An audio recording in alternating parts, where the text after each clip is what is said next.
Bien, y este viernes en nuestro Improvisando tenemos créame, el enorme privilegio, el honor, el orgullo, el gusto de poder compartir durante los próximos minutos con un narrador, un columnista, un ensayista, un hombre dedicado a las letras y al pensamiento, que le ha hecho tanto bien a nuestro país, autor de novelas muy reconocidas. Y hablando de novelas en televisión como telenovela, mire, hablar de Por estas calles es hablar de nuestro invitado. Una novela que se transmitió de junio 1992 a agosto 1994. Me refiero al muy querido, respetado y seguido Ibsen Martínez. Ibsen, qué gusto saludarte. Soy yo. ¿Qué tal? No, encantado también, y la perspectiva desde hace varios días de estar con ustedes, contigo, Román, y con el gran Miguel Efrén, me halaga mucho, me alegra mucho el viernes de la mañana aquí en Bogotá. Y el maestro Miguel Efrén Delgado Esteves está con nosotros. Miguel, ¿cómo estás? De nuevo, bienvenido. Buenos días para todos y bueno, un placer saludarlos y a Ibsen, a quien tenía tiempo que no lo veía.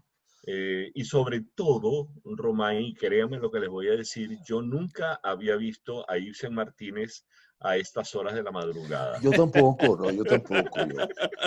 No hay espejo que registrara eso, Ibsen. Exacto. Y ¿no? no solamente eso, sino que me impresiona muchísimo que a esta hora de la madrugada, Ibsen allá en Bogotá, nosotros acá, Ibsen con un paltó. Es que está haciendo mucho frío por allá, ¿cómo es la cosa? Sí, le iba a preguntar por el clima, sí, es verdad. Esto es lo que ¿Cómo está el clima hoy? Lo que llaman la meseta cundiboyacense.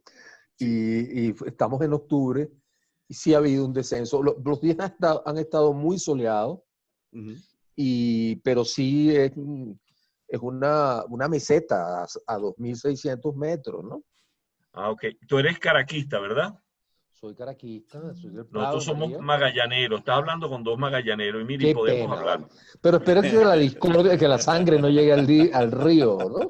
Y estamos en octubre, ¿no? Ya pronto comenzará Vamos a ver si el coronavirus nos deja ir al estadio, ¿no? Así es. Cuando tú estudiaste en el Liceo Andrés Bello, perdón, en el Liceo Fermín Toro, seguramente el director del coro era el maestro Antonio Lauro, el gran maestro de la guitarra, ¿correcto? Exactamente, así es. Y bueno, ahí en la esquina de Solís, ¿no? Ya veo que nos estamos aproximando a un tema que nos acerca a ti y a mí al menos, que es de la música en Caracas, ¿no? Y yo estoy seguro de que para Miguel fue una sorpresa saber que mi casa era una casa de músicos por el lado de mi hermano mayor, ya difunto, pero la ocasión de poder evocar con contemporáneos, no hablo de ti, Román, sino lo sé, ¿no? lo sé y no me intimida. No, de evocar, porque creo que puede ser ilustrativo para los que escuchan. ¿Cómo era el consumo de la música académica y de la música en general cuando yo estaba estudiaba en el liceo?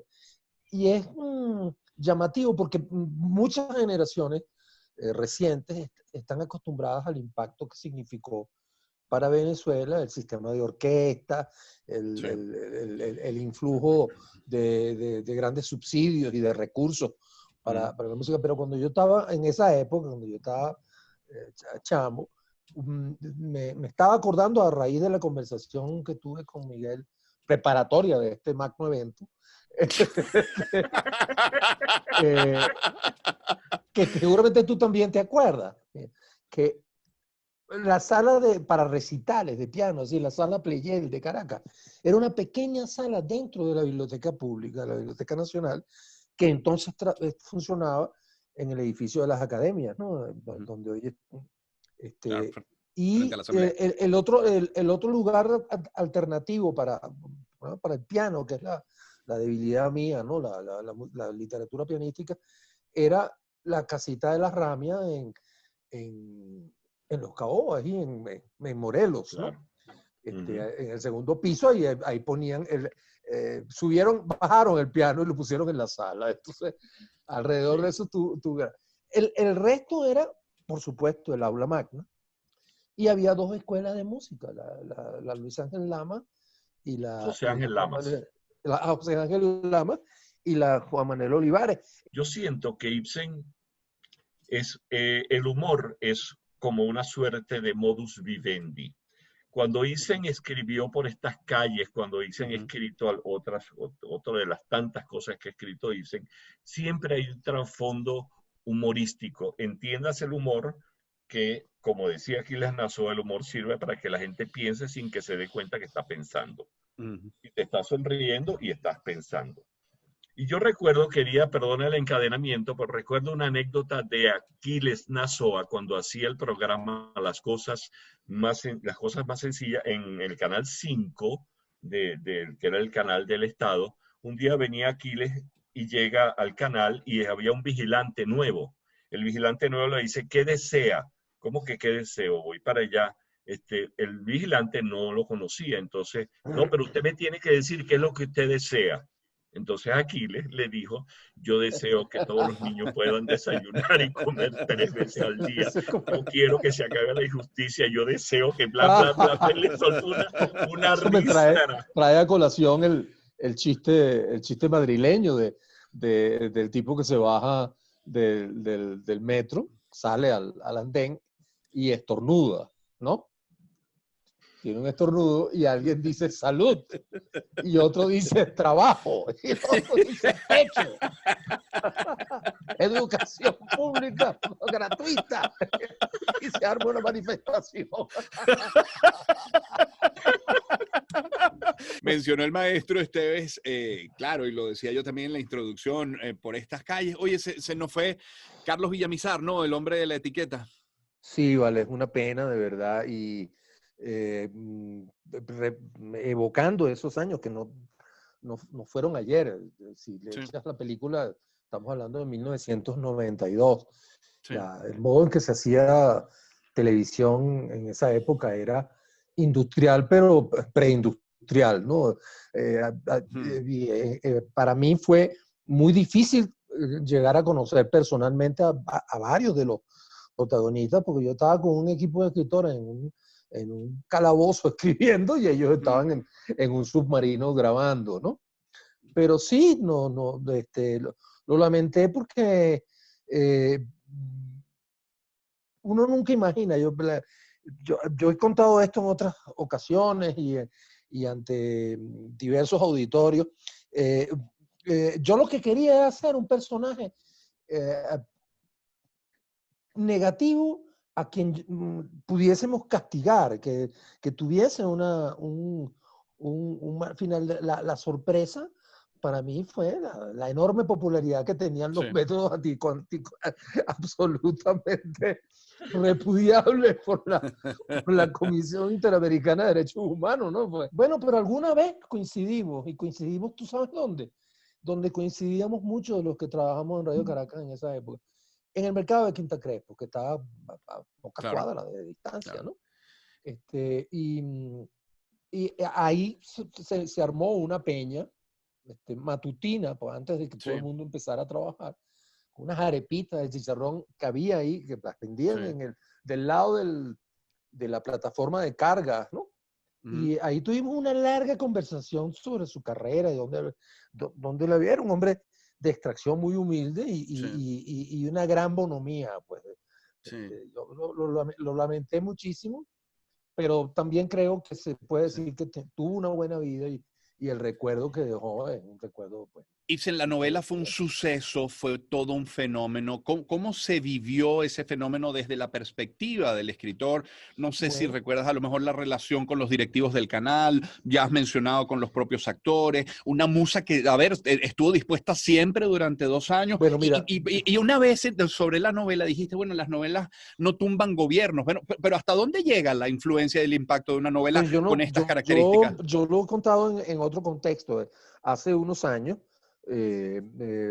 apareció un libro escrito por una periodista venezolana radicada en México, Mirta Rivero creo que se llama, no sabría decir si ese es su nombre, y es una vindicación de la administración de Pérez, ¿no? Haciendo ver que su salida del protagonismo político fue una conspiración muy, muy artera y entonces nos mete un poco gente en esa conspiración. Y meten a George Truly, me mete a mí también, ¿no?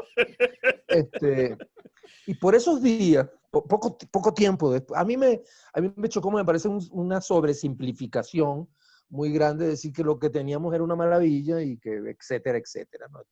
No es un programa para meterse en Honduras políticas a esta hora tan temprano en la mañana.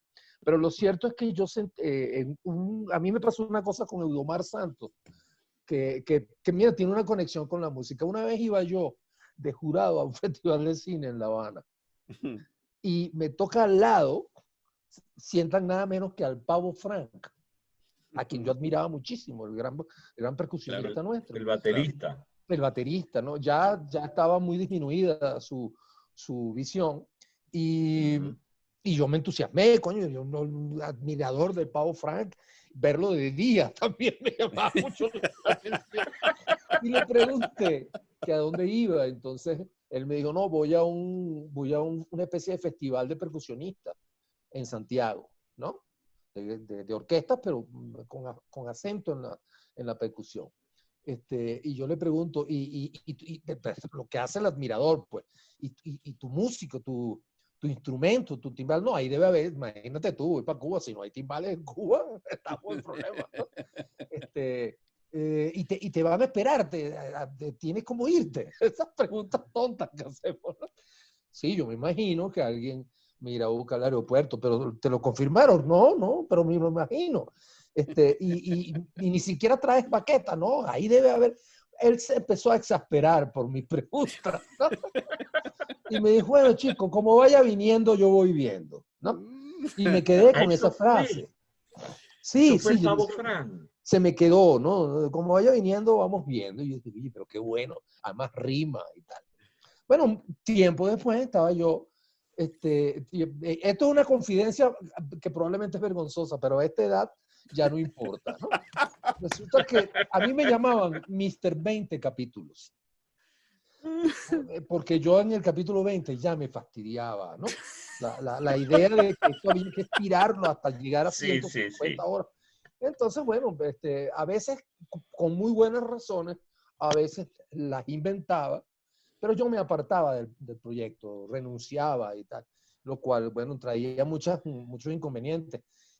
Yo ahora, psicoanalizado, me digo, ¿y por qué yo no lo planteaba desde el comienzo? Y decía, hago 20 episodios, después un equipo de autores me releva, pero no, yo lo hacía traumáticamente al llegar.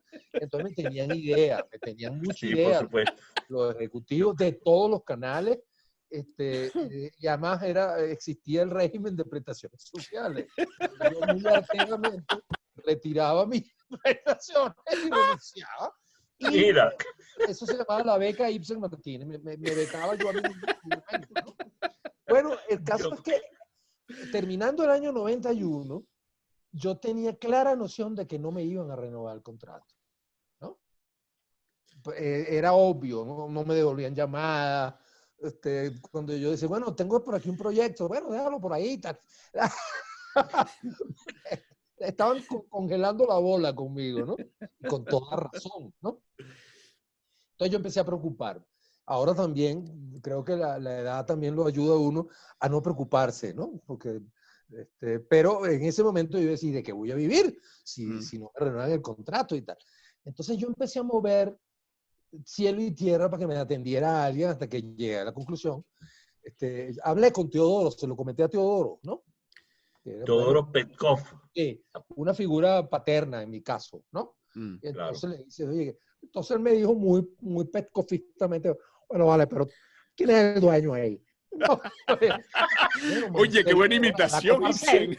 Habla con Marcel, va y pasea a todos esos tipos y habla. Y eso hice.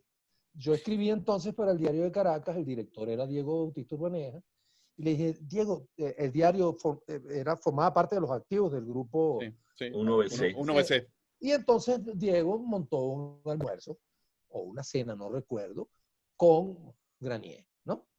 Entonces yo fui, hablé con Granier. Esta es la pequeña historia de por estas calles, cómo surgió esa. Yo tenía una novela ahí, una novela convencional, la tenía ahí guardadita, que se llamaba Eva Marina, imagínate tú, porque era una exigencia del mercado que tuviese un nombre de mujer, Entonces hablo con Granier, me atendió, además fue una ocasión muy cordial para hablar de historia y de política. Y al final yo le dije, mire, lo que pasa es lo siguiente, el año que viene, 92, con toda seguridad se va a recalentar la agenda social, porque es un año electoral, y como usted sabe, mi fuerte es el comentario social, la sátira política y tal. Entonces yo quisiera, esto estaba improvisando en ese instante, yo quisiera hacer una novela de comentario social y tal. Eso no le hizo tilín a nadie en esa mesa, ¿no? Una novela de comentario social, social commentary, ¿qué es eso? Pero, y tú tienes algo ya escrito, con lo cual me ponchó, porque yo no tenía nada escrito en esa tesitura, ¿no? De novela social. Pero dije, sí, pero la puedo tener. Y eso hizo el milagro, porque me renovaron el contrato, ¿no? Y me senté a escribir, juntar tópicos que me interesaban. El del abuso policial, el anhelo del venezolano por una figura autoritaria y así. Y yo había tenido noticia de un policía retirado en Sao Paulo. Entonces yo lo que hice fue que me copié el modus operandi de ese caso sonado. Y bueno, escribí lo que se estila, un tratamiento y un primer capítulo, y nadie me llamaba, ¿no? Ningún ejecutivo me llamaba, porque decían, bueno, el doctor Granier ordenó que lo contrataran de nuevo, pero el tipo sigue siendo el mismo, Mr. 20 capítulos, ¿no? Hasta que los sucesos del 4 de febrero precipitaron una llamada para decirme, oye, esa novela de comentario social, yo salí al aire en mayo, ¿no? Y fue demencial, porque las cosas que yo esperaba que tuviesen algún impacto, como por ejemplo, me inventé, ustedes se han dado cuenta que en las telenovelas convencionales el sistema del tribunalicio es el consuetudinario anglosajón, ¿no? Tiene jurado, fiscal, acusador, que eso no existía en Venezuela en ese momento, ¿no? El juicio oral. Entonces yo me inventé un circuito experimental consuetudinario, que era Haroldo Betancourt, el juez. Entre otras cosas, ¿tú sabes para qué? Para quitarme de encima a mis amigos abogados. Que donde quiera que uno llegaba te decía, oye, vale, pero eso que salen esas no, eso no es así. Eso tiene que hay un expediente y el juez de control. Y bueno, entonces yo dije, para que no me fastidien, mira, es que es un circuito experimental. Pero mi sorpresa fue lo del hombre de la etiqueta. Qué maravilla. Qué buen cuento de Ibsen. Entre otras cosas, porque empezó a llegar correspondencia. No existía el email, ¿no? Empezó a llegar correspondencia física destinada a mí como autor. Y miren qué llamativo. ¿Qué tanto tuvo que ver la audiencia con el desarrollo de la novela, Ibsen? No, mira, en el caso de este vigilante que aplicaba justicia por su propia mano, a mí me resultó muy llamativo que el espectador promedio podía efectivamente hacer la diferencia, entablar una diferencia entre la ficción que está viendo y la realidad. Tanto es así que las cartas que llegaban eran, señor Martínez, lo felicito, qué chévere la novela, no las perdemos y tal. Pero por cierto, aquí hay un tipo que es un pedidor de viaje, le estoy escribiendo desde La Cañada, ¿no? El tipo se llama Silla Sao y vive, yo sé dónde vive, yo puedo llevar personalmente al hombre de la etiqueta. Una cosa esquizofrénica, ¿no? Entre la realidad y la ficción. Y recomendaciones. ¿Por qué no matan a fulano de tal? Y así, ¿no? Qué interesante. Cambiando el tercio. Yo sé que tú eres un gran melómano. Tú eres un gran melómano y en una conversación donde yo estoy y no hay un poquitico de música, creo que es otra cosa. No, que sería un aquelarre. Es un aquelarre. Entonces, hay una canción y quiero confesar, cuando hablamos Ibsen y yo, bueno, somos amigos hace muchísimos años, y entonces yo le dije, dime una canción. Entonces él me dijo una canción que se llama Si llego a besarte. Sí, el gran compositor cubano, ¿no? Mira, mujer que no afloja con esto, Ibsen. Por favor. Pero Búscate otro recurso, mano. iba muy bien todo, Miguel. No tenía que decir semejante. Dicen que tus caricias no han de ser mías,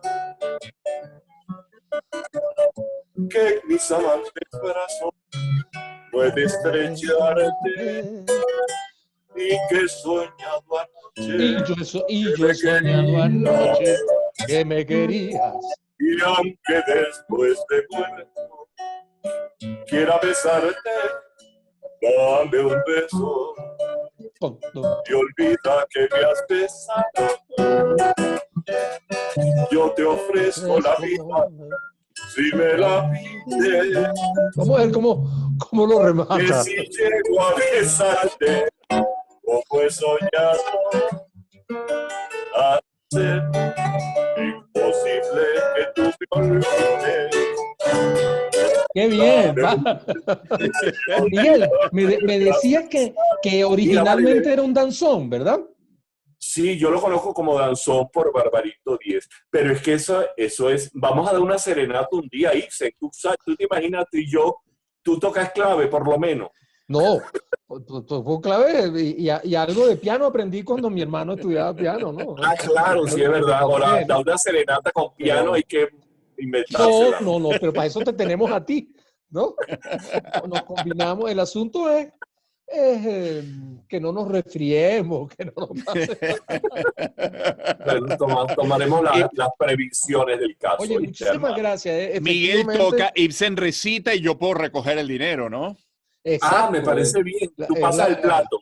Lo que llaman la División Internacional del Trabajo. Se llama Ibsen, qué gusto verte y saludarte. Igual, y haberte escuchado. Estar con Miguel, imagínense. Sí. Perdonen que haya acaparado la palabra, pero es que nadie me entrevista. Entonces... Me parece bien, la venganza, así es que es, hermano. Hágase sentir, hágase sentir. Esto, improvisando con Ibsen Martínez, el maestro Miguel Delgado de ustedes en La Señal de Éxito.